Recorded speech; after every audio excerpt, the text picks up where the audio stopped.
Imigrasi Ngurah Rai Bali meringkus 2 bandar narkoba asal Taiwan saat akan kembali ke negaranya Sabtu siang.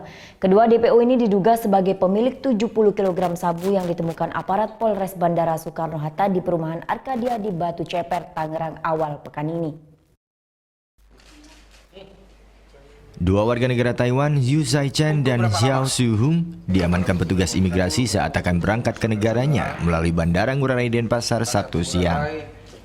Chen dan Hung merupakan daftar pencarian orang atau DPO Polres Bandara Soekarno-Hatta yang tengah mengembangkan kasus penemuan 70 kg sabu di perumahan Arkadia Batu Ceper, Tangerang awal pekan ini. Keduanya diduga sebagai bandar yang menyelundupkan puluhan kilogram sabu tersebut dari Taiwan ke Indonesia. Ini modus baru. Sementara narkobanya dibawa oleh kurir, pelaku utamanya melalui Bandar Udara Ngurah Rai. Sehingga antara pelaku dan barang bukti berjalan sendiri-sendiri melalui tempat pemeriksaan imigrasi yang berbeda. Petugas imigrasi Ngurah Rai Bali yang mendapat informasi kedua DPO ini akan kembali ke Taiwan langsung melakukan penangkapan saat keduanya sedang melewati pemeriksaan imigrasi.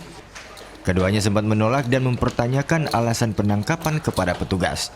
Namun karena mereka masuk dalam DPO, petugas imigrasi tetap menjalankan tugasnya. Saat melakukan penggeledahan, petugas imigrasi tak menemukan barang bukti narkoba di dalam pakaian maupun tas milik kedua tersangka. Untuk sementara, kedua tersangka ini ditahan di kantor imigrasi Ngurah Rai dengan pengawalan ketat petugas.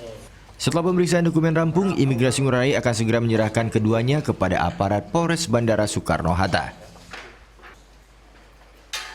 Muhammad Zainuddin melaporkan untuk NET.